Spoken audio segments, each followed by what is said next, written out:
Kirk promised us he was going to dance. He was going to raise the roof or something. Oh, yeah. There we go. That works. Something. Hi, friends. Welcome back. It's like on repeat. Show. The Juicy Broads are dancing. I love it. Vanessa and I like to set the stage right away and put our guests at ease or frighten them a little bit. I'm not sure which happens, but we have. He's probably a little scared. Probably a little on the ladder.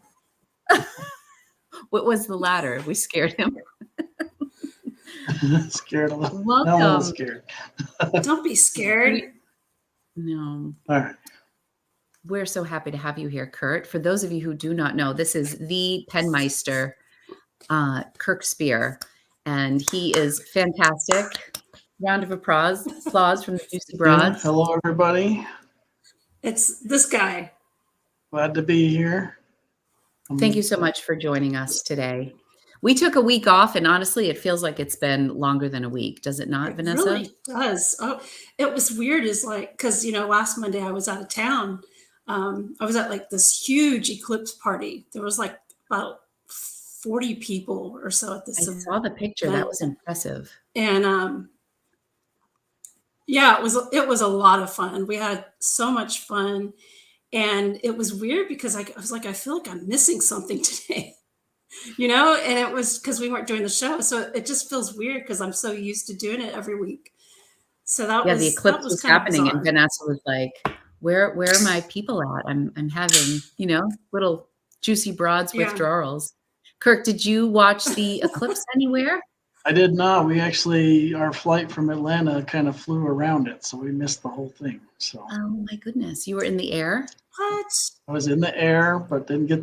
They announced it on the thing. There's like, well, you're not gonna see nothing, but it's happening now. Oh man! So you were at the Atlanta Pen Show? I was at the Atlanta Pen Show. How did that go? That was a good show. A lot of great people there. A lot of fun. So. How many pens do you work on in a day on average? In a day, well, at the show or at the show. I mean, at the show, up to 50 pins a day. So it just kind of depends on really what's going on. Like it depends. Some people, it depends. Yeah. Yes. So after 50, if it's tuning, it can be pretty quick. If people have their stuff lined up and really know what they want, I can do several pins in their half hour. So after grinding all of those nibs, do your hands start hurting? So I can go pretty fast, but no, not really. I mean, mostly if there's the really troublesome nibs where there's, I got to pull them out or something like that really gets to my hands. But as far as the majority of the work, it doesn't really impact my hands too much. The main thing is you got to have strong thumbs, which mine are probably pretty calloused at this point, and then strong fingernails so you can, when you pull stuff. So do you do any kind of like thumb exercises to strengthen your thumbs? Yeah, I play Frogger on my Atari. Frogger? Oh, that's That'll good. Do it. That's really good work. I love Frogger. And your fingernails, do you grow them out? I grow them a little bit. It needs a little top longer than I'd like to have them, but they're. I mean, I don't know. You can. Well, the health of your hands is very important, especially when you're working on important. Wait, let's see. Well, this is a bit long, and they're always like, there's always ink behind my thumbnail. So think of what he does. I know, but it's not a pretty sight, but. I'm not judging you. It's the sacrifice I make for everybody else. So that's right. It's like being a hand model. He has to take care of it, right? Yeah, right. These are insured, by the way. Oh my gosh! Like that was my next question. Yes. Yeah. Exactly. Exactly. So, how much are they insured for, and what exactly does the insurance cover? Accidental dismemberment. Will they replace your hand with like a nice wooden hand, like in Happy they'll Gilmore? give me an AI hand. It's like one of those shows. I don't know what's reality or not. Yeah. Well. All right, before we go Yeah. too far down the crazy rabbit holes that we tend to jump down real fast. Kurt, could you give us like a formal introduction? Like, how did you become a nibmeister? How long have you been doing it? Yeah. How has business grown? What have you seen as trends? We have so many questions, but if you just want Just to tell us dive in, who the hell and- is Kirk Speer? Who are you? Those Kirk Speer. Yeah. and I do like to Guess I'll share start things. with Carmen says needlepoint is my favorite nib ever. Cocoa Plans. Thank you, honey. wonderful. Yes. And then Awesome. Thank you, muscle Carmen. hands. And we're going to share in a little bit. I'm just trying to see if anybody has questions for you or comments about your work. Desert Inkwell says, hi, Wendy Sue. I love my tetanus grinds. Is that a new one from Kirk? I'm challenging you to get even thinner. Yeah, that's a needle. It's an extreme needle point. So it's a 0.5 millimeter or smaller. And yeah, it's Wow. That's tiny. That is It's so very anti-juicy broad. Right? Yeah, it's It's yeah, like it's like exact your antithesis of yeah, it's like That's the what skinny it is. bitch of your nibs. yeah, bitch, like skinny bitch. anorexic. Exactly. Okay, so how did you get started? So yeah, so I back long time ago, I was actually I buy antique stuff, and I walked into an antique store and they had what turned out to be a Parker 51, but I didn't really know anything about fountain pens, and it was on this shelf for $5, so I bought it and took it back. I was actually remote, so I took it back to my hotel room and got online and researched it, learned about it, and found out that I could get it working and that I could, and that it was worth more than $5. So that kind of really got me excited, about the whole thing. And, being able to write with it was just awesome. So I immediately fell in love with fountain pens. And so then I went kind of crazy and bought every fountain pen I could find in an antique store. And then I learned that there's something called a nib that you kind of have to pay attention to. And so it turned out I had a whole bunch of pens that didn't have good nibs or bent nibs or something else. And so me kind of, I'm a little bit of a tinkerer, so I like to kind of mess with things. And then also I'm quite introverted that, in a way. And so whenever I went online to find out how to get my stuff repaired and stuff, I didn't really feel comfortable with the way the pricing for nib repairs were.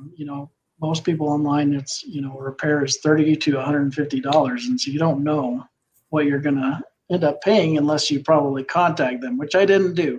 So I was like, well, I don't want to send off a $50 pen to have a $100 repair and then be in the hole on this thing. So I decided to figure it out myself. And so in figuring out how to do the repair part, I started showing off my work online and social media, and people were like, well, that's kind of cool, but can you do a custom grind? And I said, well, maybe, let me see.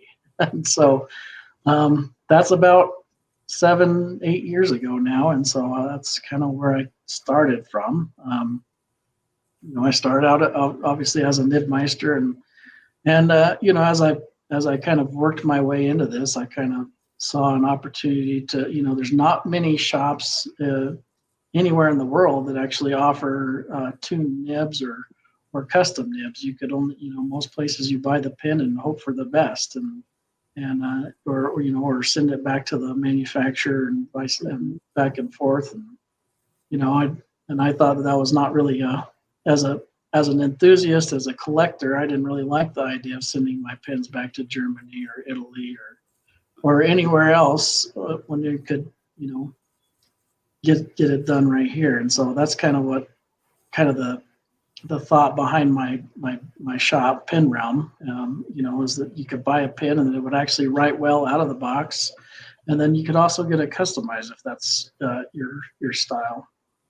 Yeah, that's incredible because it is hard to find people even within the United States. I mean, I think those of us in the pen community, and even when I went to my first show, which is where I met you and Vanessa in Orlando, That was my first pen show. I was a little intimidated by the whole custom nib grind or the tuning of pens. And I had two pens that I was ready to like get rid of because I just didn't think they would ever work for me. And you brought them back to life and then some. We'll talk about that in a little bit. But there was even a big mystery to me being newer to the pen community. And, you know, there are a handful of names that you hear often in the realm of penmeisters and what they do and what they offer.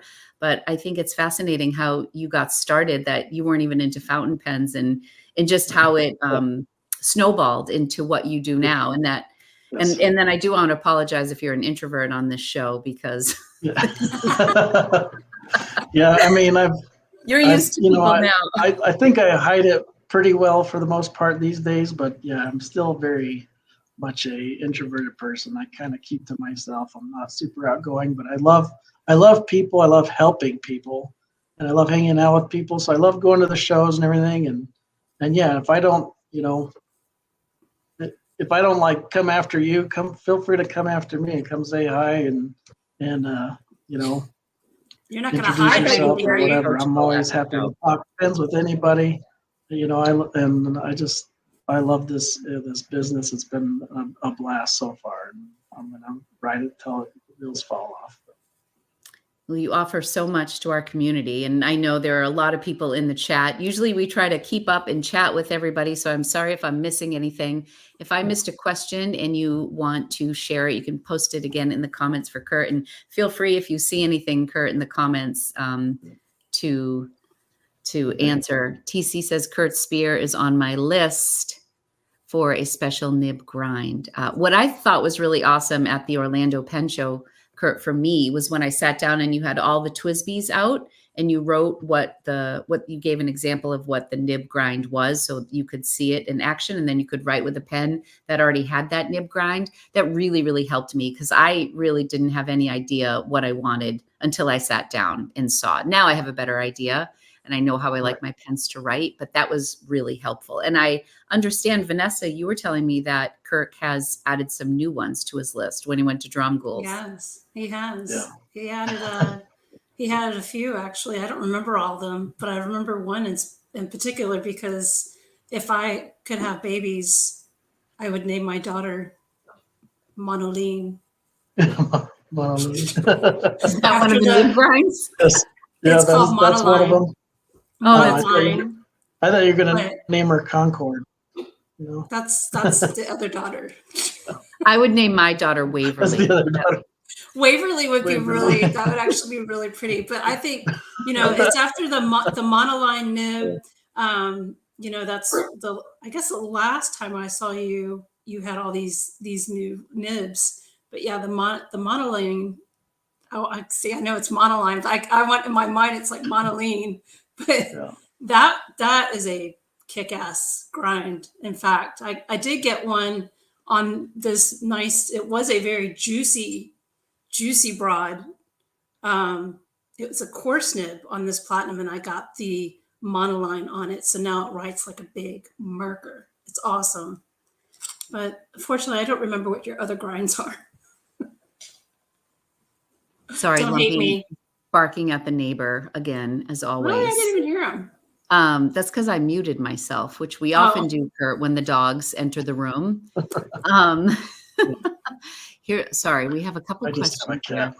What's the story behind the big hat with the yellow band? Oh, that you wear at all the shows? So yeah, I wear I can't even think of the name of the hat, but Fedora. Yeah, I wear a brimmed hat to every show, and actually, if you go to the Dallas show, I wear a cowboy hat. But basically, the whole idea is to be easy to find. You know, one of the things, you know, you mentioned the having the testers. You know, as an introvert, knowing that most of the people in this industry are introverts, I want to make it easy for them as possible to kind of navigate through what it is, you know, that I do. So I have the demonstrator pens available, but I also, you know, the hat makes it easy to find me. And then I also, when you see my appointments, I sell half of my appointments online, and then I do the other half for walk-ins. So if you haven't if you hadn't heard of me before the show or anything like that, you still have a chance to get some work done. And I think that that's important, and getting people that are new to the hobby excited about it, and allow them to have a lot of fun with it, because then they're not excluded because they didn't have this advanced knowledge about something that That is so sweet. That is would really exclude them. nice. So, Yeah, because you were all booked up online when I went to yes. book. I had no idea who I was going to book with, and then I can't. He's out of New York, and he was sick for the Orlando Pen Show, so I had booked with him, just like picked somebody, and then he had to cancel, and then I went to Kirk, and you were fully booked online. So I was really happy that when I got to the show, because that was one of the main things I wanted to do, that you had some availability. Yeah, awesome. So that was really nice. I'm sorry, I'm catching up here. Yeah. Highland, Kirk, do you do international work? Yeah, so I do accept international work and I ship internationally, but I don't do international shows yet. Not yet. Kind of trying to work out the kinks to get going. Still as an introvert and haven't done a lot of international travel, I'm a little concerned that I don't know all the little ins and outs of how to get my equipment and pins and stuff, and what I should bring to these shows. I know that it's, and I'm not too worried about, necessarily making money at these shows, because I know that that's not really a possibility, to make a lot of money at an international show, just because of the high cost of getting there and everything. But I still want to do that and kind of, love to meet the people that have been sending me work for years, and I love to, just help other people. And I think it'll be a fun way to just kind of, tie in a vacation or a chance to visit some of these countries that I've never been to. So yeah, that would be really nice. When you do travel, at least in Orlando, you had all of the pens you were also selling, in addition to like your little station. Do you ever go to a show and just do the nib grinds and not bring your retail part? Not really. So what I do offer, any retail stores, I offer my nib services. So I actually do fly to show to brick and mortar stores and do events. Vanessa, of course, is very familiar with the event in Houston. I do at Drum Goals. Yeah, and but I've got Oblations Paper in Portland, Oregon. I'll be there in April. I'll be at Pen Boutique at the end of May, and then I'll also be at True Fay in June. Yeah, I don't know what else I'm forgetting. And I'll be at Atlas in August. So yeah, I'll definitely, so all those events I come just as a nibmeister, just to do nib work. To really, I want to, I personally value the brick and mortar stores tremendously. I think that without them, shops like mine have a much less chance of being really successful. Because they're not as exposed to all the cool pins as they are when you get to put them in your hand. It makes a huge difference. So yeah, I definitely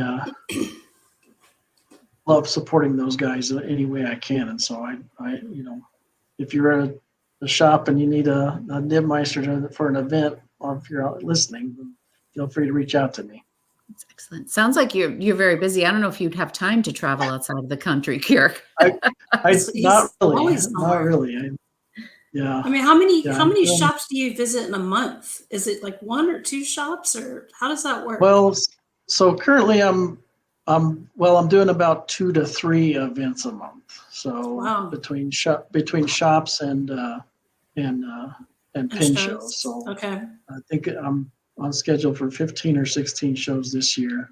And then Wow, that's a lot. Wow. That's a lot. Yeah. Sounds like you need an assistant.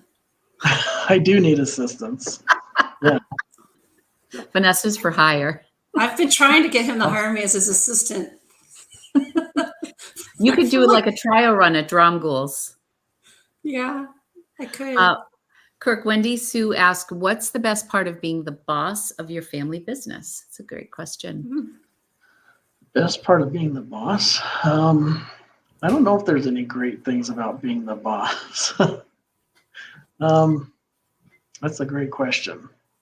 How is your flexibility? I mean, because I work for myself as well, and you would think that you have more flexibility working for yourself, Right. but somebody said I traded my 9 to 5 for a 24/7 when I went into work for myself. Yeah, I bet that's what Kirk feels yeah. like. Ultimately, that's kind of where I'm at. You know, at this stage, I only have a handful of Sundays are my only days off, Mhm.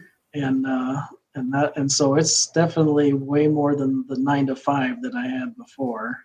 And so What was your but there before? is some freedom to He decide was a what I'm pimp. going to do each day, and so I do like that freedom to choose. But ultimately, there's everything falls on me to make sure that all the processes are in place and everything's being done, properly to get stuff out in a timely manner and to get the customer done. I can't pass that on to anybody. So Mm.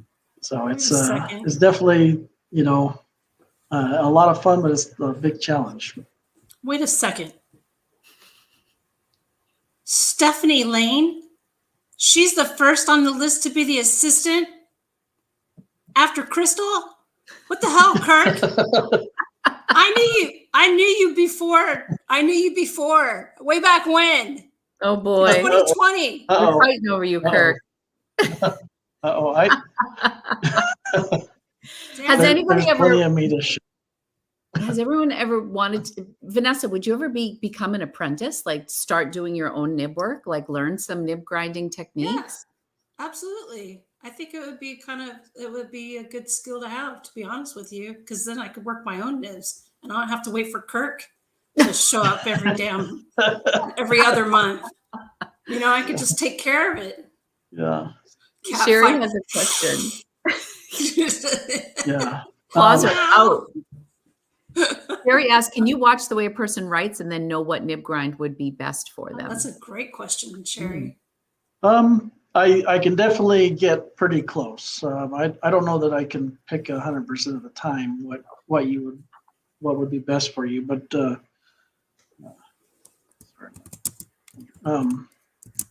like being able to see your writing angle and how big you write and whether you're writing cursive or print and what you're trying to do, I can definitely make some recommendations that'll get you either right on or very close to what you're looking for. Mm-hmm. Okay. That is helpful. And I think, if you see people writing more at a 90-degree angle or a 45-degree angle, that probably helps with the way that you do the grind. Okay. I'm trying to keep up. Lots of questions. This is great. Question for Kirk. Do you have an apprentice or do you teach others? You did. I don't have an apprentice. I'm not teaching currently, but and I think going back to my introverted self and then also I don't feel like I'm a great teacher. Trying to teach my kids math and stuff, I was pretty impatient. So I don't know if something more complex like nib grinding is very easy for me to teach, but I think if I can, I would love to help people in any way I can. So if I can teach people how to, I've been working on trying to figure out how to do some videos on basic tuning. Wanted to try to kind of put together, some basic information about a pin. I think a lot of people get confused on just the orientation of a nib, the fact that it has a left and a right tine, that the downstroke is the downstroke and not a stroke down on the piece of paper necessarily if you're writing on the side. So little things like that need to be kind of addressed as a whole to make it easier for everybody to explain what's going on with their pin and what they want to have done with their pin, when they can't be there in person. I think those kinds of things are kind of lacking in the industry at the moment. Do you currently have a YouTube channel? I do have a YouTube channel. I have probably all of 3 to 7 videos. Okay, but they're probably helpful. That's good. Is it Pen Realm on YouTube? Yep, Pen Realm. Yep, okay. Yep. How do folks decide which pens they want a custom grind on? The more expensive my pens, the more apprehensive I get about messing with them. Sometimes I feel like the more expensive the pen, the more I want to invest, because if the pen costs that much money, I'm like, well, I already spent $500. If I get a nice grind for 50, then I'll love it even more. But I understand where you're coming from, Leanne. It makes it more personal too. Yes. And I think that there's kind of a two different approaches to that. I mean, I think some people are apprehensive to customize an expensive pen, but they have the money is not a super big concern. They can, buy a Twisby or a Narwhal or something on the cheaper end, get it custom ground. And then, if you find out that that's the custom that you really like, if you know what you like for custom. And then the other thing I recommend is that if you love your pen, but you don't really love the way it writes, then that's the key, that maybe you need a custom grind to get that just to the next level, to where you truly love the pen that you have. I don't personally recommend that you just grind everything you get just to make it custom before you even really know if you like the pen. I think that kind of is not the ideal way to do it. That's interesting. Leanne, I will say about myself, I have a very special Visconti Homo sapien that last year I did not want touched. But it's kind of weird on the diagonal. And that is like the first pen I'm bringing this year when I see Kirk, because it is a very special pen to me. I was nervous about it because it was expensive, but then Kirk worked on this Visconti, which was a lower end Visconti that like wasn't writing. And now it's a beautiful writer. And this was more of a tune too. Maybe you can explain, Kirk, the difference. Well, I think most people know, but like this Esterbrook, we did a Waverly on, and this was an extra fine nib that just was not, it was very scratchy. I bought it pre-owned. So most of my Esterbrook's write great right out of the box, but I don't know what life this lived before it came to my house. But I just wasn't using this at all. And now with the Waverly is really fun. And that's been great. And I remember asking you when I had this done, if I should do your special nib grind. What do you do the needlepoint with Esterbrook? Right. I do make the needlepoint for Esterbrook. I do want to touch on the tuning real quick, because that is a question that gets asked very often. Tuning, I like to think of it kind of like a piano or a guitar. If you buy one of those, if it's not in tune, it's not going to sound well. Same thing with a pen. If it's not in tune, it's not going to write well. So basically, we're just making sure everything's aligned, making sure that there's proper flow, and that the pen is writing to its optimum ability.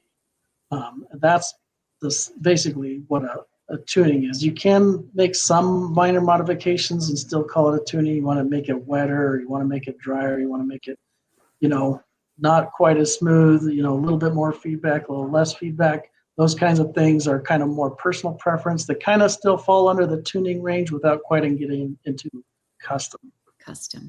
Mm-hmm. That was a great analogy, by the way. The guitar, that makes perfect sense, because it's like, when you get a pen and it writes bad, it's like a horrible feeling. It's a horrible sound, But like when it writes beautifully, it's like, and you have like the perfect paper, it's like, it sings to you. Yes, it's like it is. But that's a great way to describe it. And it's such a shift. And I really understand people's frustration. Like, I'm spending, honestly, if you're spending over $40 on a pen, one would think it should write, no problem. It should. And then when you get expensive pens and they don't write right out of the box, it is very frustrating. Yes. Yeah. And this was one of my newer pens too. So I don't think I'd ever spent over $150 on a pen until I bought this. And I was heartbroken when it wouldn't write. Heartbroken. And I bought a fine nib. It was before I knew I kind of liked juicier broads, but I still like a fine nib. I just need it to write, Juicy. Visconti. Yeah. I just want to, oh, go ahead, Kirk. So there's with pens, and that's kind of the big misconception, is that you buy a pen and you spend enough money, it's going to write well. So there's, there's a couple different factors that actually weigh into how a pen is going to write, even when you spend a lot of money. Mont Blanc, for instance, is pretty known to have baby's bottom. That's intentional because the majority of Mont Blanc users and owners are actually not part of the fountain pen club that we're part of. They're actually outside sources, and they actually are using really crappy paper and has nice big fibers that's going to pull up the ink. And so if you have that baby's bottom, it's going to write really nicely on that terrible paper. Whereas our Japanese paper is not going to be so great. The other thing is that generally speaking, most nibs are tuned at about a 45-degree angle, which is the majority of people, but so many people fall outside of that range, so that they need it tuned for different writing angle or different writing pressure. And then lastly, there's quality control issues between companies that some of them just don't know how to tune their own nibs, so they just buy them from Joe or Bach or even in-house, and they just don't know what they're doing, and they spit it out, and it's like, well, that looks like a nib, so we'll call it a day. It looks like a nib. So what's your preference? You prefer Yovo or Bach? Do you have a preference for what you work on, or what you think is a better nib? Full disclosure, I bring in Bach nibs as a distributor. But that aside, I do prefer Bach nibs.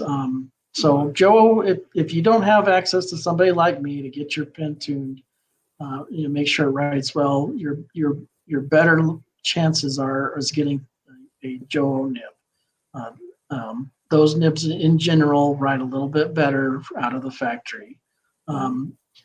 Bach nibs, they use a softer steel, and they always need tune. So if you have somebody like me to tune them for you, then I think that the softer steel is a little bit bouncier, just kind of an in between a Joe and a gold nib. And for me personally, that's my preference. I like that little bit of bounce, not so much that that it's not for flex or anything like that, but just a little bit of give, so it lets it glide across that paper a little bit smoother, which is my personal preference.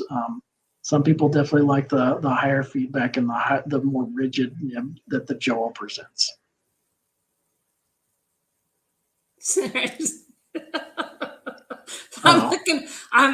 Her dog's probably freaking out, but I'm looking at David Berlin 07. Yeah. Visconti. Oh. Sorry, yes. Yeah. So it's time the blaming and shaming died down. Well, I'm so sorry. No, it's okay. Once the QC gets better, then that will die down. Visconti, yes. Yeah. Sorry. We have a new thing where the squirrels now jump into the bird feeder on the window as of today. They just discovered it. We've had the same bird feeder for months, and that's why he's losing his mind. Oh, yeah. So my apologies. I have him on the other side of the door now. Am I missing questions here? Blaming and shaming. Can you work on a pen? I was going to say, that's a pretty interesting question. Yeah. Yeah. So for those who don't know or haven't seen, I actually grind real up close to my eye. And so, if you have ink in it, it actually sprays ink on my lens and in my eye. So it's not ideal for a custom grind. If it's just a tuning, I would charge extra for that, Kirk. Yes, people have seen. Yeah. Well, you got a black eye? Did you get? It's nope. Somebody. It's a pretty pen. So ideally, please bring me a clean pen. If in doubt, clean it out. Next time I bring in mine, it's going to be like a dark black ink. Yes. Yeah. Right. What's that new ink from Platinum? The really black ink. Chikuro. Yeah. Yes. Yeah. You would not want to have that in a pen. I'm going to ink my pen up. I love that ink. It's actually, I need to get and that's kind of another, that's a quick example of actually when people are concerned with how smooth their pen is. The ink makes a difference. Platinum Chikuro is probably one of the smoothest inks you can use. It has, I don't know what it has in it that makes it so smooth, but it definitely will smooth that pen out a little bit more than your typical ink. Why don't you always So the inks that you always bring with you are the Pilot Iroshizuku inks. Whenever you do Yes, ink someone's right. pinup, why? Why that particular ink? So I bring two inks, depending on where I'm at. I usually either have a Waterman or a J Urban or maybe an Ackerman ink, which are inks that are safe for vintage pens. And so they're pH neutral, or very close to, or maybe slightly acidic, which is what you want for a vintage pen to not damage the sack. And then I use a Iroshizuku on just about everything modern. And the reason being is that it's such a good baseline ink across the color platform that if you're having problem with your pen writing and you have Iroshizuku ink in it, we can immediately eliminate the problem being the ink. Okay. Some inks are, I'm not going to name any names, but some ink brands are not the best quality inks, and they can cause problems with how your pen writes. And some of them, might write great in your Aurora pen, and they might write horrible in your Sailor. And so,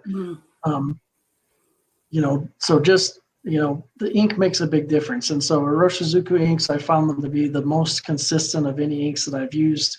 And so that's kind of my go-to standard. And I know that if there's a problem with the pen, that's one way to know that it's not the ink that's causing the problem. Yeah, I've seen people, like when they do videos, when they do a review, that they always use Iroshizuku because that, just like Kirk said, that kind of eliminates that the ink is an issue. So they won't judge how the pen is working, using maybe some, speaking of, I was going to say maybe using something with glitter. What are your thoughts on the use of shimmer inks? Yeah. Shimmer, I guess that's one ink I would ask you to not bring to have your pen tuned. You don't want a sparkly black eye or what? Well, because of the particles and the variance in the particle sizes and how they're going through the channels, and really it's the feed that makes the big difference in this. Some pens, will really struggle. And I think that's one area where a Bach nib is superior to the Joe, because the feed has a little bit bigger channel and a little bit better flow for your shimmering inks. Twisby also has a fantastic feed for that. So, but I mean, that's just the way it is. Everybody loves their shimmer inks, so that's kind of the nature of what I have to deal with, and so I can customize your pen and tune it to make it work with those inks for the most part. There, like I said, there is the feed, which is the main. I don't know, I lost my words here, but that's the main path to how it works. If the feed isn't sufficient, then you're gonna have problems. It's not an extra fine nib or a 1.1 stub or broad. It's the feed. That's really interesting to make it. Yeah, that is interesting, because you do hear people mostly say, "Well, I use my broad nib with my shimmer inks." Right. But then I've also heard people say, I use an extra fine nib, but my shimmers work great in this. And that has always I've always wondered how that works. Right. So you're going to have, both of them will work the same if you're using the same pen, but the main difference is the presence on the page. Now, if you're, to get the maximum benefit of the ink on the paper, a broad or a stub or something big is going to show off the sheening characters and the shimmer characters better than an extra fine will. But that doesn't preclude the extra fine from working with shimmer inks. It's interesting. I didn't want to miss this question. Newbie, what's the difference between a Jovo nib and a Bach nib? So Jovo and Bach are just two German companies that make nibs, and they make the nibs for 99% of all companies that don't make their own nibs. So there's really only a handful of companies that make their own nibs. Pilot, Mont Blanc, Sailor, Platinum, Aurora, to name a few. Visconti, I believe, is still using Bach's equipment. Whether or not they're doing it in-house or not, I don't know. But yeah, the vast majority are either Bach or Jovo. I think, probably 10 years ago, almost all of them were Bach, and now that's probably tilted towards Joe I feel at like, this stage. yeah, thank you for answering that. Oh yeah, someone said they're nib manufacturers. Right, and also you should know that they're not interchangeable. You cannot put a Joe nib in a Bach or a Bach nib in a Joe, but there are some ways around that. But generally speaking, you cannot swap them. Do you think Bach and Yovo, like they have this rivalry between each other? Like they hate each other? I wonder that. Certainly do. They probably do. They're probably right across the street from each other. That's right. Well, it's interesting that they're both in Germany, Yeah. right? Yeah. Right. Yes. Oh, Happy here's to be some- with us. Long live Shimmer. So Jamie says, what about Schmidt nibs? Schmidt nibs and the Banu pens. What Now are your Schmidt opinions is on that? also German. They're on the same and- street as well, right? They're all on the same street. Yeah. They probably all work in the same factory. It just depends on where you punch your time card in at. Right. Yeah, so Schmidt nibs are kind of they're the third company that makes some nibs, but definitely far less prevalent. You do see them in Benu pens, which is probably the biggest manufacturer that you see today, and surprisingly, you see them in quite a few of the Chinese brands. Hmm. And I don't know. I've never had a problem with the Banu pen. I feel like they write really well right out of the box. Agreed. In my I agree. experience. Okay, we have another question. What flex nibs would you recommend? That's a good question. What flex nibs? Probably the best flex nibs on the market today are the Pilot FA nibs. Yeah. Both the number 10 is a little bit more flexible than the number 15, and then Scribo makes a fantastic flex nib, which is not quite as flexible as the Pilots, but they're pretty close. They're very nice. Also, Mont Blanc, when they make them, they make a nice flex nib as well. I think they're pretty hard to come by. Do you have their calligraphy? Is that a flex nib, Vanessa, the one that you have? No, it's not. Calligraphy is not. Right? No.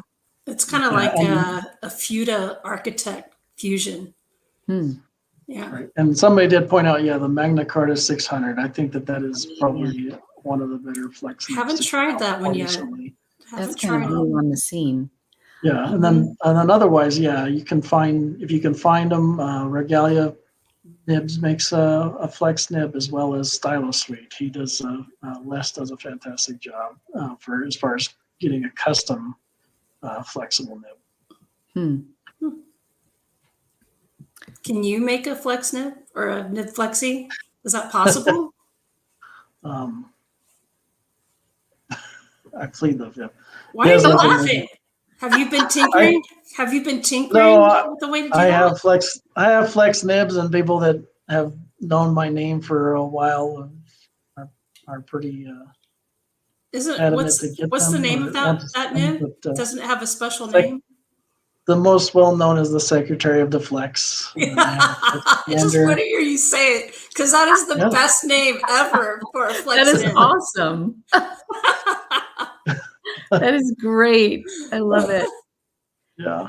My friend Claire asks, Kirk, what is your favorite grind to do? Oh, that's a great question. Good question, Claire. Yeah. So my real answer is the grind that fits you perfectly. Oh my gosh. I do so many grinds No. that it doesn't really make any difference to me, personally to make how making them, but to make something that puts a smile on your face and like really brings the joy out of you, that's what makes me the happiest. And so that's what I want to do. No, I don't accept that. Do you ever see someone going for a knit, like you watch them write and then they're like, I think I want this one. And you're like, oh, that's not going to be a good fit for this person. Do you ever see that? And then you kind of persuade them to go in a different direction? Or are you like, you don't give an opinion? Right. If I see something, I'll say something. I'll definitely try to point them in the right direction. But ultimately, if somebody says, no, that's what I want, then that's what I make for them. Probably the one that everybody hears me talk them out of is the oblique nib. and that's probably the most common one that somebody says, I read or I heard about an oblique nib. Can you make that for me? And I'm like, well, yes, I can make one for you, but are you sure that's what you want? Because 9 times out of 10, that isn't what It's not they're very really friendly. It's That nib, no, that kind of a nib. true oblique is very unfriendly. You got to Yeah. really have that angle just right and everything. And so, But you do a great job with it. Like people write about your oblique nibs. Is that why people ask about it?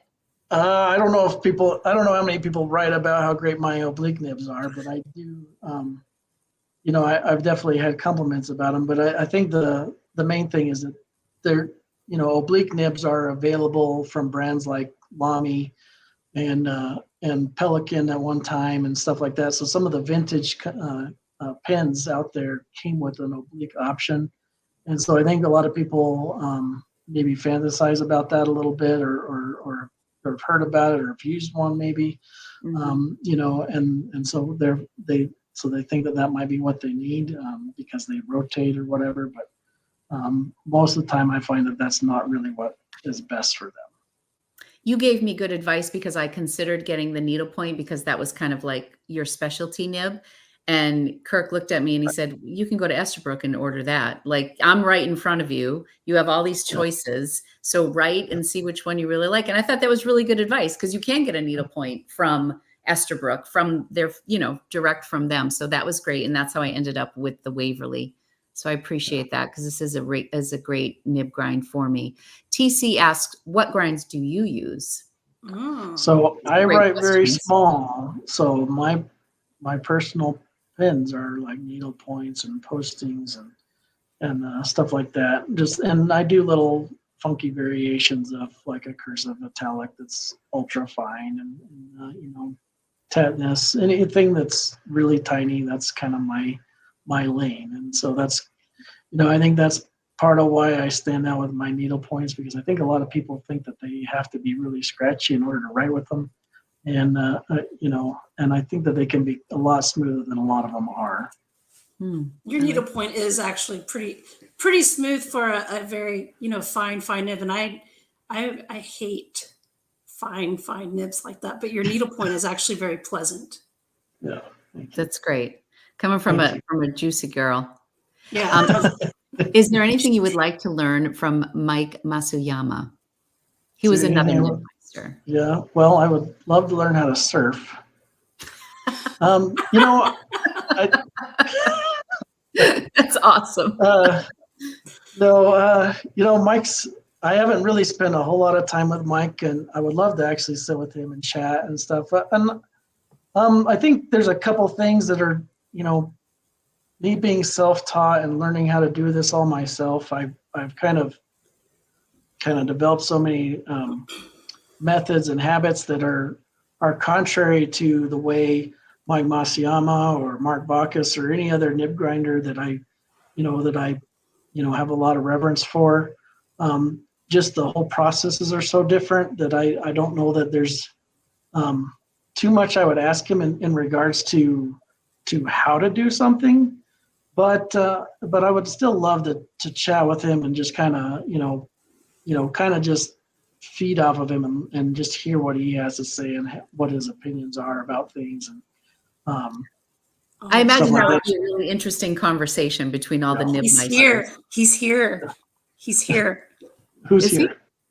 He's here. I'm here. No, not you. Mike is in the chat. Yost. Oh. Yost is back. Yes, he's back. Back again. Yost is back. It's like 11 p.m. over there, isn't it? Yes. Well, Yost, I appreciate that you came here. Woohoo, Kirk, Yost says. So if you go to the very top of our conversation, Yost was like, yo, where's everybody at? But he was here an hour early. Yeah, I was like, I don't know. Uh-oh. So then we weren't expecting to see you, Yost, because now we're almost an hour into the show. We figured, it was bedtime for you. It is quite late for you. Yes. It's very late. Yes. We always Yost, love do you have any questions for Kirk? For the pre-party. The pre-party. That's my kind of party, the pre-party. Can I show up to the pre-party and leave before the party shows up? Right. That's my style. Maybe we can get Kirk to go to the Dutch pen show for his first That's international. what- That's going to be my first international I- pen show. I want to, I was actually trying to figure out how to do that this year, and I couldn't put it all together. Yeah. But Yeah, Kirk and I have talked about that. hopefully next trying year, to- yeah. Maybe next Yeah. year. I think what's nice is it's one day. I mean, we're going all that way, and there's a part of me that wishes it was longer, but then also it's just one day. So there's other things you can do and places you can go, and you can just like really go hard on that Sunday, and then you're done. Yeah. First, wait. I have so many questions for Kirk. Okay. Shoot. Let's hear him, Yost. So we've had a couple questions about Fude nibs. Is that something? Well, isn't that kind of like your Waverly? So yeah, Waverly is just has a very slight upturn. It makes it really easy to write with. It doesn't really change the width of the nib, so to speak. The Fude is actually a pretty extreme upturn. It's going to make it, basically Fude, if I understand my Japanese correctly, it means paintbrush, and so the whole idea is to kind of create that paintbrush feel. If you kind of rotate real high up there, you're going to get a fine line. But as you work your way down on the nib, it gets really broad and expressive. And so that's cool. That's kind of what a Fude is. And yes, I do make them a lot. That is a great way to explain it. That's one grind. I haven't got that one from you yet, Kurt, but it's on my list. The Fude? Sure. Mm-hmm. That is so cool. Shari says, I've been wanting to try a smooth cursive italic, but I'm a lefty, though I write under, not over. Curious if that would be a good writer for me. Yeah, that would be a great one. Probably the two things that you would probably want to tell me in the notes or on the form if you send something into me or buy something off my website is that you are a lefty. But what writing angle you're writing at, if you know, you can also send me a picture, and then also whether or not you push. A lot of lefties push, and so I got to make sure that is accounted for on a cursive italic. But it's definitely a very popular. That's what, I kind of feel like this is like nib grinding therapy. Yeah. It's like send me your photo and give me all these details and I'll help you figure out all your problems. Yeah, I'll help you figure it all out. It'll be okay. Yeah. Photo, last four social, and your debit card number. I have a question for you. I have talked about this little I don't have it in front of me, but I bought a vintage Senator pen, and I love the way it writes. And it was explained to me as a fine stub. And it's just a steel nib, but I wonder if I brought that pen to you and said, can you make these 5 write like this one?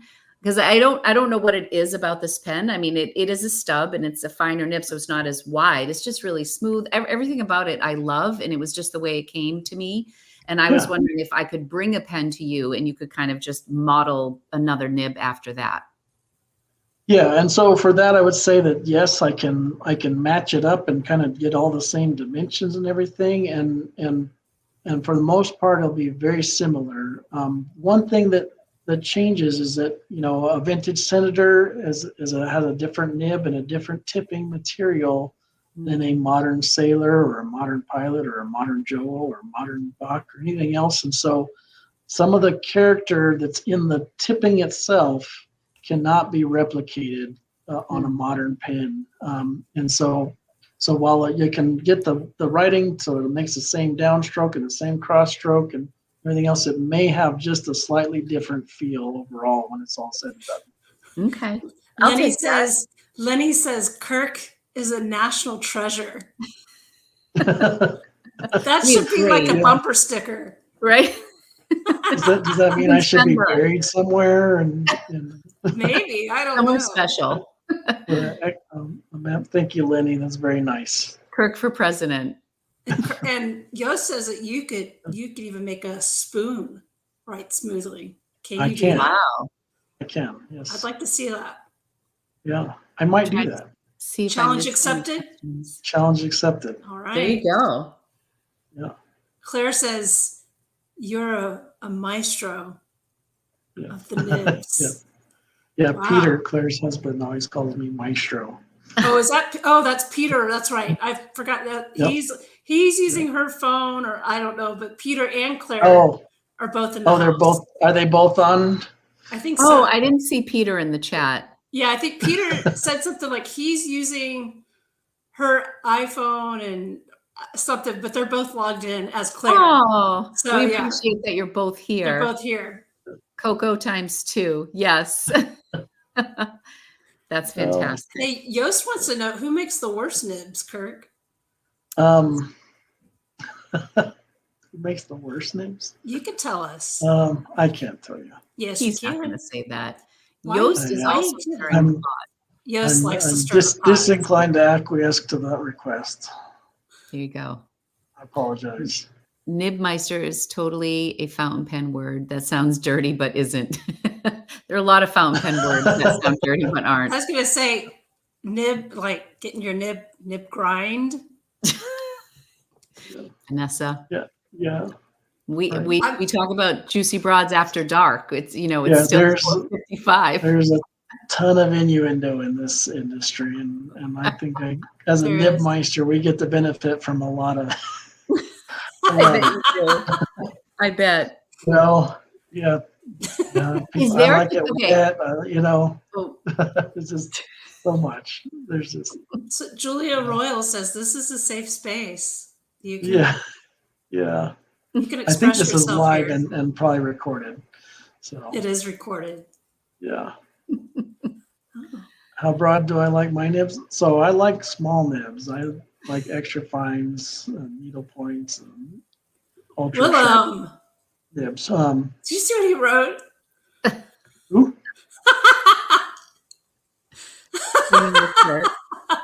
oh my gosh. It was a loaded question when you asked about his favorite grinds. That was. Yes, our chat can go astray really quickly, Kirk. There you We're go. sorry. Yes, spooning with Kurt. Let's make it happen. Vanessa, do you have any questions for Kirk? No, but I apologize that I won't be here when you come to Drongles next. That's next weekend. You're not going to be here this weekend? No, I'll be out of town. You forgot to check my calendar or what? No. Got bumped because Stephanie's going to be there to be his assistant. Oh, I see. I know we're gonna hang up, and then I'm gonna have like 12 questions that I wish I had That's asked. how it Everybody, always- please that's have how it your always questions, because this is real. This is important stuff. Oh, I have a question. How do you feel about rookies like myself ordering micro mesh and playing around? Is it like use it your own? Don't do it. Use with discretion. Watch a video first. What would you give as a tip to somebody who ordered it? That's a good question. I think that there's a couple different things. Not everybody is skilled in the same way. Like, I could never be an astronaut or a IT guy or many other things. And so, there's part of it is kind of staying in your lane of your abilities. But the other thing is that I think if you go at it from a perspective of kind of knowing what you're wanting to accomplish, and having an idea of how to do it, and then kind of getting some guidance. I always recommend, if you are going to try to do your own tuning, to try to learn on cheap pens that are, if you totally destroy it, it doesn't matter. And that's, I think, one of the misconceptions is that in tuning, it's not going to hurt the nib to run it through some micromesh once or twice, and you're not going to do anything wrong. And that's unfortunately not true. And you can do quite a bit of damage and make the nib much worse. And then even By harder doing for what? somebody Like like me to what fix. could I do that would make it so much worse? I mean, I believe I can. I got a Well, little yeah. So like Just so like overdo it? most people, they're I guess the first thing is you're not checking to make sure that everything's aligned. That's kind of the big thing that everybody misses. You got to have, everything's got to be aligned before you try to tune anything. And you also need to make sure that things are in the proper spot. one of the things I've noticed is that in shipping, in particular, a nib that isn't super tight in there can kind of shake its way out of the housing and kind of move forward. And so a lot of times the problem, the nib just need to be pushed back into the proper position relative to the feed. So little things like that you got to be aware of, and I wish I had a great source to recommend for all this stuff. Now, Richard Binder, richardpins.com, I believe, has a PDF document that you can actually download and go online. That's probably the best initial source to find a kind of information on how to make sure everything is right before you ever put micro mesh to the tip of your pin. And that's kind of the thing you want to work out everything else before you put micro mesh to your pin. Make sure that there's nothing else that's inhibiting the way that pin is writing. That's good advice. So this is why you need to do a YouTube video for us, Kirk. Yeah, I know, right? A little bit, but I know at some of the pen shows, I think in San Francisco, they had a nib tuning course that people could. Yeah, so that's cool. Yeah, so there's a couple people that are teaching it. I think JC Ament is doing some of the shows. Richard Bender, whenever he does a couple shows in the country still, and when he does a tuning class. And then Linda Kennedy, which is his protege or apprentice, and obviously she's well past apprenticeship now. She does this on her own, but she also teaches his class in certain shows. So there are a few sources to go to shows, a few specific shows that teach how to do it. And I may be partnering with Linda to kind of understand the method of teaching, so that I can hopefully teach this in the future, even though I'm the world's worst teacher. I don't believe you. I just don't believe you. Than you think. Yeah, I think you're underselling yourself. I don't believe you. Well, just in the tips that you're giving us and giving the analogy like the tuning the guitar or the piano, I mean, I think that really helps people visualize what's happening. And it is a different skill. Being good at something and teaching something are two different skills. So I appreciate that you're approaching it with caution, because it's not, they're two different things. But so you mentioned that you were self-taught. Is there like a school for nibmeisters? Oh, that would be so cool. Not anymore. I mean, Richard Bender used to have a course where you could actually go to his shop and learn how to do it. And I don't think he does that anymore. And it's been a few years since I've heard of him offering that. So, but yeah, for me personally, I mean, as you could kind of tell just in having a conversation with me, is that, you ask me a question and I can answer the question. It's not so hard for me to answer the question, but it's when I've got to be proactive and push the information out. That's where I struggle to kind of, as a teacher, to kind of really, a robot without a voice chip, and so I just go mute. She asked that because you froze for a second. Yeah, it went there. It was like a scene in the Matrix. It was weird. Yeah, then when you came back, you sounded a little robot-y, but no, that wasn't regarding your teaching. Agent Smith. Somebody has another question here. Kirk, what would you consider some of your signature grinds? What is unique about them, and what writing effect do they offer? Great question. So I think my tetanus is is one of the kind of the secret, kind of like you think of the Starbucks secret menu kind of thing. That's one of my nibs that I offer that you can't really try out before you buy one necessarily. Interesting. It's ultra fine, and it still writes pretty smoothly for as ultra fine as it is compared to. We have breaking news. Ultra fine. Breaking news. I'm so sorry to interrupt right now. I know. I just saw that. Carrie from Kenro is leaving. Leaving what? Kenro. Kenro? What the? Leaving Kenro. Mr. Fountain Pen. What is it with our show? We always get these we were on the breaking show news. and we found out that Oh, Apple Boom was closing. Kirk, stop crying. I'm not crying. You're I'm crying. sorry. Oh, that is terrible. Wow. Kenrill is still one of my pens on holiday in Italy. No. Oh no, Leanne. Jeez, Well, I that's guess you're not getting your pen back. No, you probably are. I just wanted to scare you a little bit. Okay. So where's Carrie going? I thought that's what we're gonna find out. Thank you. I will check my email. Oh, that's I'll check it right now. How come I Sorry to didn't get interrupt the your email? thought, Kirk. That was kind of a deal.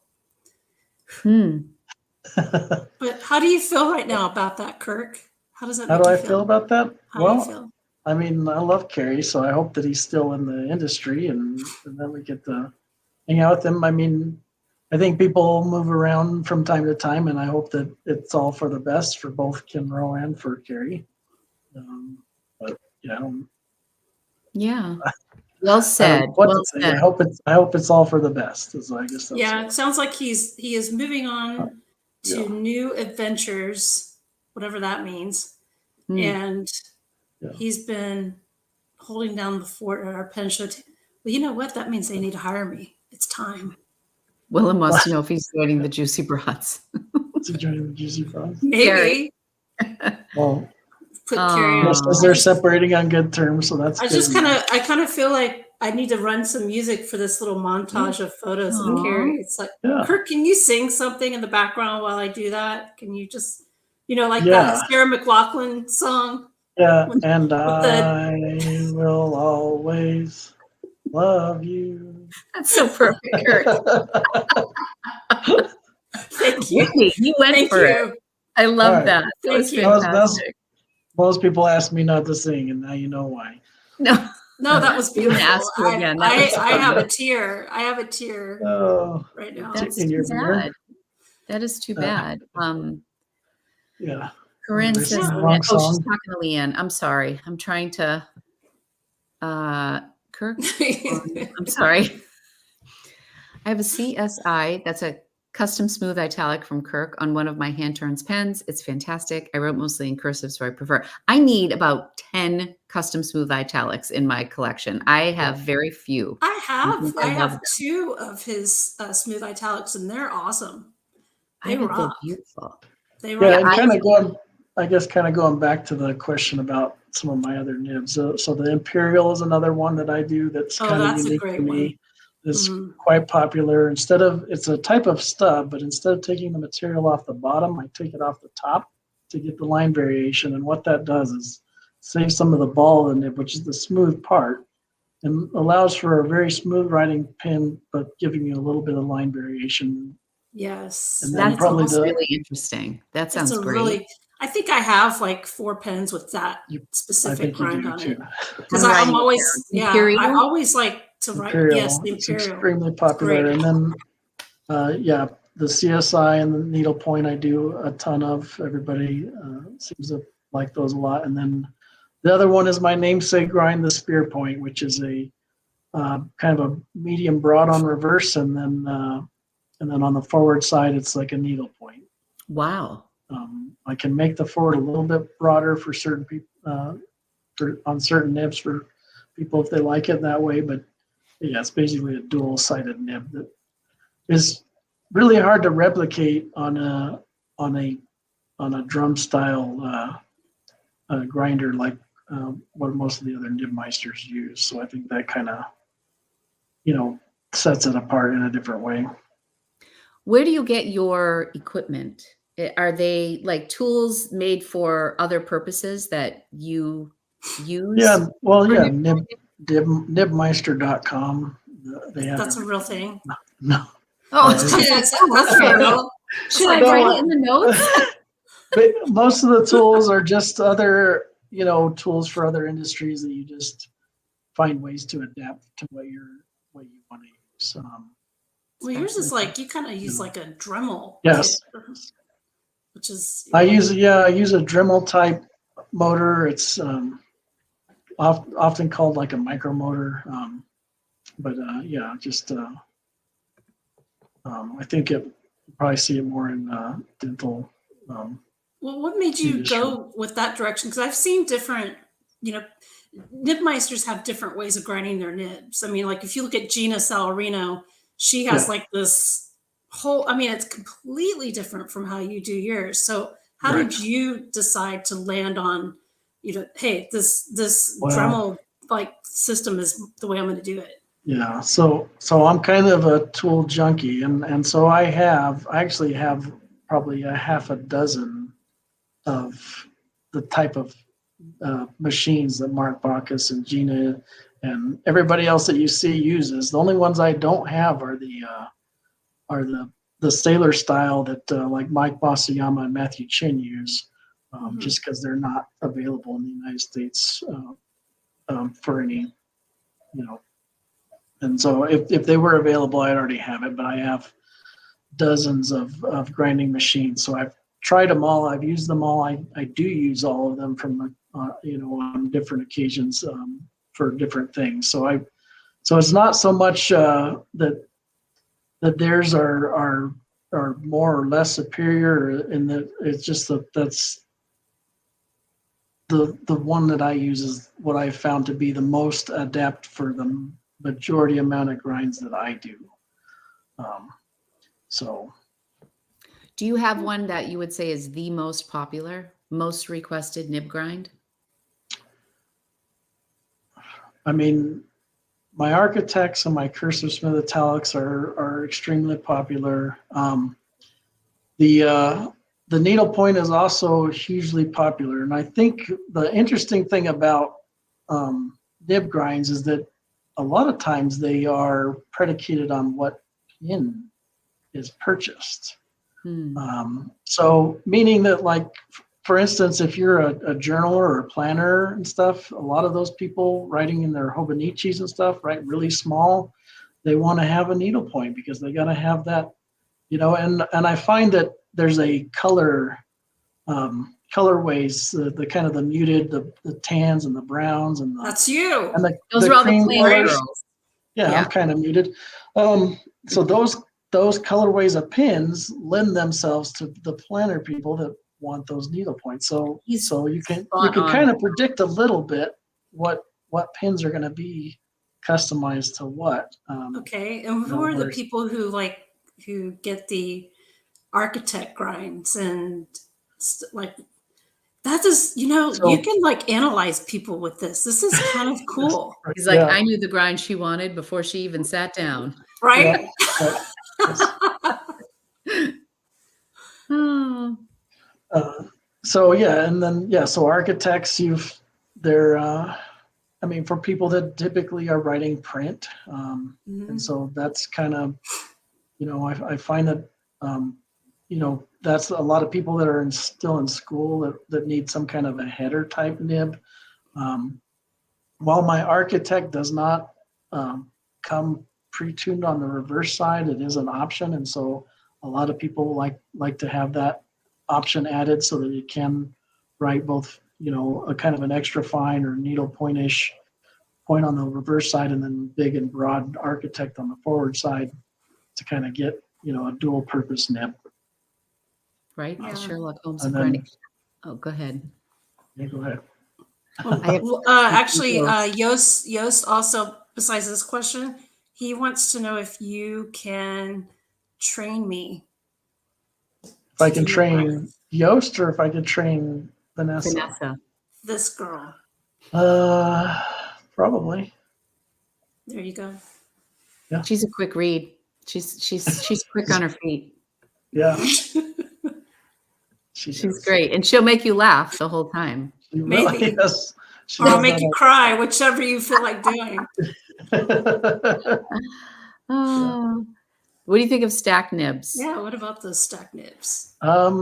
Stack nibs they're kind of an interesting concept. Obviously, for those that know, I don't make stack nibs myself, but I do receive stack nibs on occasion from those that stack them, and then I customize them to make them right and in whatever way, generally in whatever way I want them make it based on how the tipping is shaped. I try to maximize the use of the tips that are given to me on that.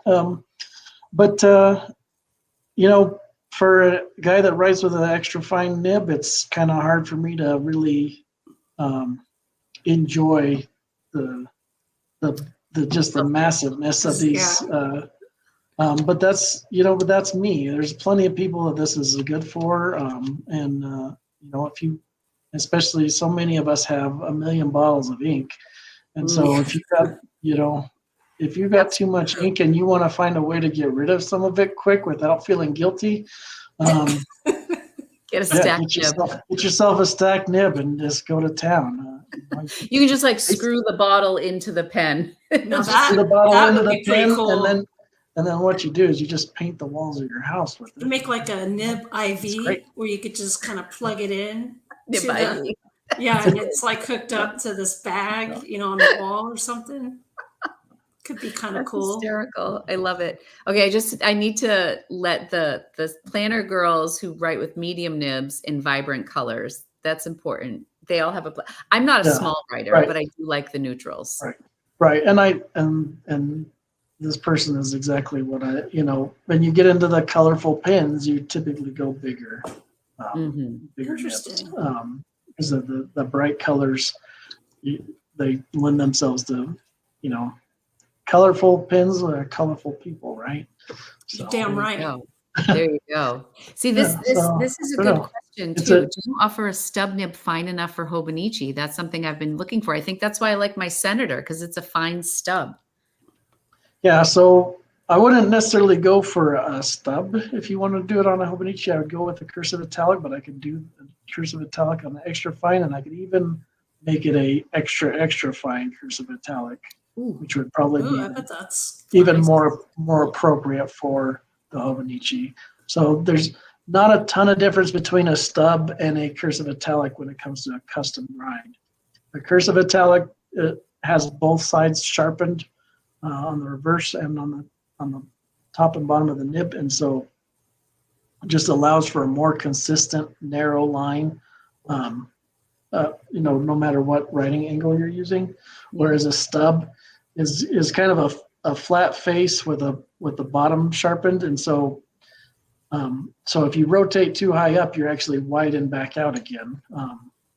So the stub itself is not super conductive to really fine detail when you get to really small nibs, but it's generally a nice, easy writing nib. But if you really want to see that variation, the cursive italic is the way to go. Well, I imagine she wants something that, stub nib, I find when you write with a stub, it makes your writing a little fancier than, if you're just writing with a straight nib, So I kind of get it. Maybe they want to add a little flair to the way their writing looks, Yeah, and I think that but I think when you go down to the smaller nib sizes, the cursive italic is kind of the way to go to get that same flair. That's true. You do get a nice little flair. Because once you get so small, you're taking away that variation on a stub. Yeah.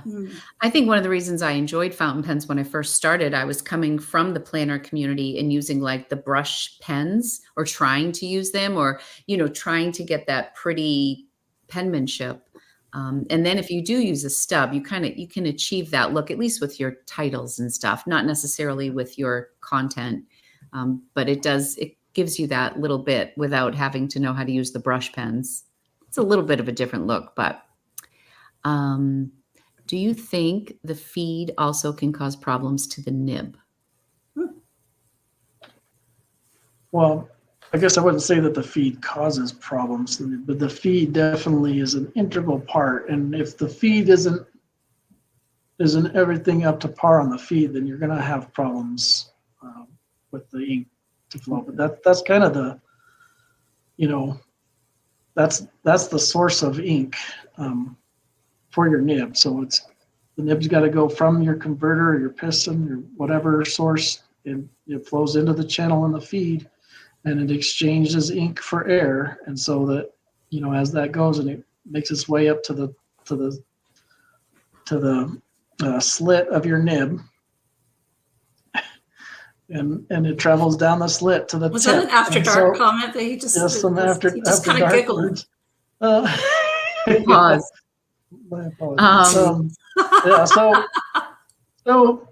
so that's kind of the feed and that slit are where that ink all flows the same, whether that's an extra fine or a broad or medium or stub or whatever it is. And so, you know, a couple things, you know, I have some tools that allow me to clean the feed, or, you know, I've noticed particularly with Joe nibs lately, there's been a common obstruction that's inside those feeds. So I actually cut those obstructions out on a lot of the nibs to make sure that they're writing well. Well, that's one surgery. Yeah. So it's something that it typically, if you're writing with an extra fine, or if you don't need a ton of flow, it's not an issue. But if you're writing with a stub or a broad nib and you want to really get maximum flow, it does inhibit it. So, you know, yeah, I mean that's where shimmer can get you into trouble too, because I feel like the shimmer just like lives in the feed. It does, and you like can in have the the fins best and nib grind. everything. Yes. Yeah. So that is where you can run into a lot of problems, even if you have the best nib grind and the best performing nib. If that feed is all clogged up with shimmer, then it's not even going to make it to the nib to perform. Right. Yes. I have to just say, I did not, with two things off topic. I have to go in about 10 minutes and but I could like keep it going so you guys can keep chatting. No, Maybe it's 15. fine. We'll hit the hour and a half mark. So that's it goes by about so fast. It goes by so fast. And the It other always thing, Vanessa, does. is we were supposed to do our River City drawing today. Oh my gosh. So maybe what we can do is we can take it off the live and we could do it in the on Instagram and make the announcement either on Vanessa's Instagram, and then we'll pull it over to the Juicy Broads. We do have our own Instagram page. Compliments It's very of young, Vanessa. though. It's She's very been young. It's very young. It's a little baby nugget. So go over there and follow the Juicy Broads on Instagram. But we will definitely do that, because I just looked at the time and I was like, oh my gosh, it goes by so quickly. I think you're blowing Yost's mind right now, because he's got like several comments like Oh. back to back. I'm so sorry. Why? What's the matter, Yost? Why? Why? I know. I'm going to answer Leanne's question really quick. Okay. She asked if We you can probably have time for customize a couple more vanishing questions, point. but I just wanted to set the stage. Completely No, that's random cool. question. Yes, Are there vanishing point nibs can be customized. Oh, that's a Nice. great question, Leanne. Yeah. Because I love my vanishing points. Yes, indeed. Mm-hmm. Oh yeah. That is a great question. Good night, Claire. We don't have to go now. We still have 8 minutes. Can you hang in there for 8 minutes, Claire? Yes. 8 minutes. One of the things I just want to say is when I went to the pen show for the first time in Orlando, everybody worries about the pens that they're going to buy, which I am so guilty. So do as I say, not as I do, because I keep buying more pens. But really, the 4 pens that I brought for Kirk to work on, and the Waverly was a custom nib, and I think was a custom grind, and the other 3 were just tuning. And he did that in 30 minutes. And the custom grind, I think, was like $50, and then it was like 25 for the tuning. Correct me if I'm wrong, Kirk. I'm not sure. 30-ish. I don't know. Maybe it was just whatever I had. Yeah. So those were last year's rates. I did increase my rates a little bit this year. He's pricier, but he's worth it.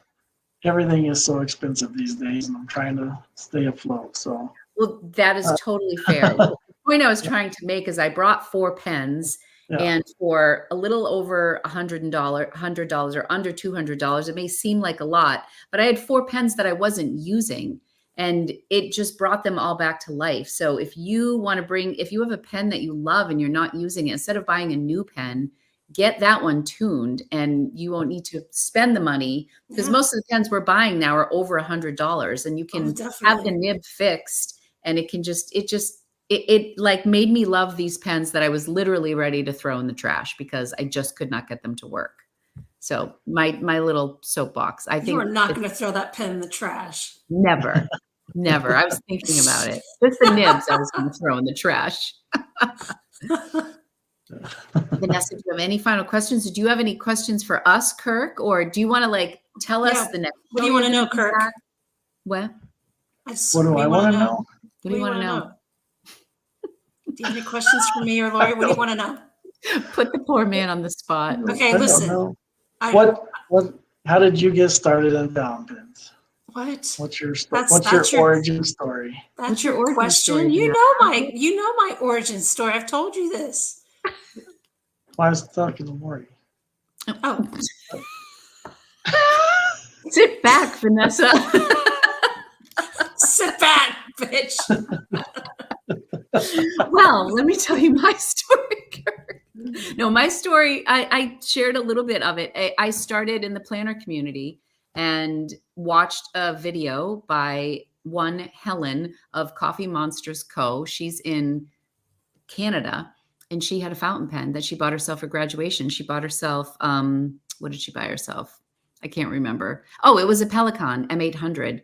And I was fascinated by her video, and I love everything she does. So she started talking about fountain pens, and then I just went way down the rabbit hole and started researching and ordering them. And yeah, this has just been like no other hobby though, because I feel like you get sucked in. You know. Oh yes, and you think one pen is enough, and one bottle of ink is enough, and then you think two is enough, and then you think one case is enough, and it just never stops. I have to slow down. I do believe there will come a time where I slow down a little bit, but I'm not there yet. You will. You're still on fire. I'm a baby. And that was one question that wasn't answered by anybody. How many bottles of ink do you have? Oh gosh, I don't know. It's a lot. I have a lot. Because for me, I'm not an ink guy. I'm not, so I typically just use black and blue inks. Oh, really? Gosh, I've got. So I'm not super big on inks, but I have about 270 bottles of black and blue ink. No, I have a bunch of colors. I just don't use them. What's your favorite brand? Hiroshizuku. Okay. And then my favorite vintage ink is Waterman Inspired Blue. Yeah, it's a beautiful blue. So you don't have that. That's a good question. You don't have that ink, Lori? Mm-mm. Is that no? No. Yeah. Waterman Blue. I'm going to write that under Imperial Nib Grind. But you have to put it in a vintage pen. It's no good in a modern pen. Okay. Well, I the color in a vintage pen just comes out in a way that doesn't do in a modern one. Leanne has 57 bottles. See, I don't count my stuff. Damn, girl. I'm embarrassed. No. Vanessa, do you know your count? I don't. I have. Rookie. The only reason I know is my wife just went through all of my bottles and cataloged them. That's nice. And part of it was we found out that I kept buying this one bottle of ink and thinking I didn't have any of it. And then I had 3 bottles of it. And I'm like, well. You're like, well, damn. I think my toxic ink trait is that I lean into one color and I like it. And then I keep buying bottles of similar colors. Like right now I'm on like a pinky brown phase. And so I keep buying bottles to think I'm going to find the perfect one. And I just end up with so many bottles. It's just crazy. We need to have a big ink swap. Right. So probably one of the big. I do drink ink for breakfast. Yeah. So one of the biggest reasons it's here on your chest. I can speak, damn it. One of the biggest reasons I have so many inks is that I actually, if you send in your pen and you want it customized to a specific ink, I try to have that on hand to do so. So if you want to do, so whatever you have, I can try to make sure it's optimized for that ink. Wow, that's above and beyond, Kirk. That's really nice. That's only in my shop, but you got to wait an eternity for anyway. So. Yeah. So would you recommend people make an appointment with you at pen shows because like sending it to you will take a long time? Yeah. So the 2 absolute best ways are to either order the pen customized off my website or to see me at a show or at a store event, because that way is the fastest way you're going to get service from me.